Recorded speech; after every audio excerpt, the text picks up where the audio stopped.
வசீகர பாடலுக்கு அருணையும் முத்துவையும் ஆட வைக்கிறாங்க ஜாக்லின். இப்படி எல்லாரும் சிரிச்சு ஜாலியா இருக்கும்போதே கேப்டன்சி டாஸ்க்கு அறிவிப்பு வருது. முந்தின வாரம் ரஞ்சித் கேப்டன் ஆகணும்னு தீபக் விளையாடினாரு.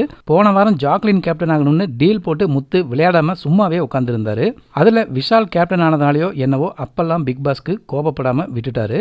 ஆனா இன்னைக்கு நடந்த கேப்டன்சிக்கான கோல்மால் டாஸ்க்ல நிஜமாவே இவங்க கோல்மால் பண்ணிட்டாங்கன்னு டாஸ்கையே கேன்சல் பண்ணிட்டாரு பிக் பாஸ். இது கேப்டனுக்கான டாஸ்க் மட்டுமல்ல, 13வது வாரத்துக்கான டைரக்ட் பாஸ்னு பிக் பாஸ் சொல்லியிருக்காரு. அதாவது இதில் வின் பண்ணுறவங்க இந்த வாரமும் எவிக்ஷனில் வரமாட்டாங்க அப்படிங்கிறது தான் அதுக்கு அர்த்தம். ஒரு பெரிய பால் வச்சு கோல் போடணும், அதுதான் கேம்.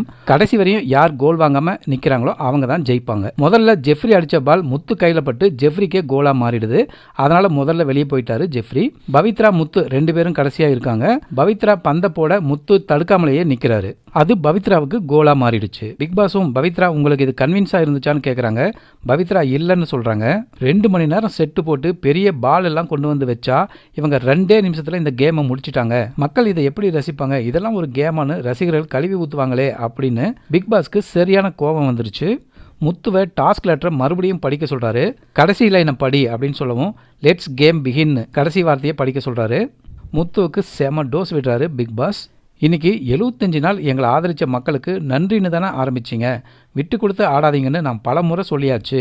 உங்களுக்காக இங்கே 500 பேர் உழைச்சிக்கிட்டு இருக்கோம். அந்த உழைப்பை ஒரே நொடியில் நீங்கள் வீணாக்கிட்டீங்களே.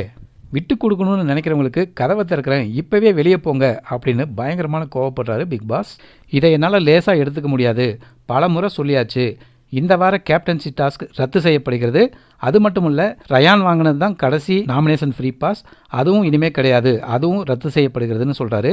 இந்த வாரம் நாமினேஷன் ஃப்ரீ பாஸ் கொடுத்ததே தேவையில்லாத ஆணிதான். கடைசியாக பிக் பாஸ் இந்த விளையாட்டை இனிமேல் உங்களுக்குள்ளே விளையாடிக்கங்க, என்னோட அல்ல அப்படின்னு கோவமாக சொல்லி எல்லாரும் உங்கள் வேலையை பாருங்க அப்படின்னு முடிச்சிட்டாரு. அதுக்கப்புறம் சாரின்னு 1000 சாரி கேட்டு கெஞ்சி கதறி அழுறாரு முத்து. நான் வேணும்னே பண்ணலை, தேவையில்லாமல் யோசிச்சிட்டேன் அப்படின்னு சாரி கேட்டு முத்து அலறாரு. எங்களை மன்னிச்சிருங்க அப்படின்னு பவித்ராவும் ஒரு பக்கம் அலறாங்க. கேப்டன், விஷால், தீபக் எல்லாருமே சாரி கேட்டும் பிக் பாஸ் மனம் இறங்கவே இல்லை. எல்லாரும் அன்றாட வேலையை பாருங்கன்னு துரத்தி விட்டுட்டாரு. அடுத்த வாரம் ஃப்ரீஸ் டாஸ்க் தான். இது கேப்டன் இல்லாமையே அந்த வாரம் இயங்க போகுதா, இல்லை சாட்டர்டே சண்டேல வர விஜய் சேதுபதி மன்னிப்பை ஏற்றுக்கிட்டு அடுத்த நாள் கேப்டன் டாஸ்க் வைக்க போறாரா? பிக் பாஸ் கற்றுக் கொடுத்த பாடத்தில் இனி வரும் டிக்கெட் டு ஃபினாலே டாஸ்க் எப்படி இருக்க போகுது? கடைசி வரையும் முத்துக்குமரன் நான் விட்டு கொடுத்தேன்னு சொல்லாமல் நான் டிஸ்ட்ராக்ட் ஆகிட்டேன், நான் ஏதோ யோசிக்கிட்டு இருந்துட்டேன் அப்படிங்கிற மாதிரி தான் சொல்லிட்டு இருக்காரு. இதில் முத்துக்குமரன் சொல்றது நம்புற மாதிரி இருக்குதா? பிக் பாஸ் செஞ்சது சரியானது தானா? உங்கள் கருத்து என்ன? கமெண்ட்ல சொல்லுங்க.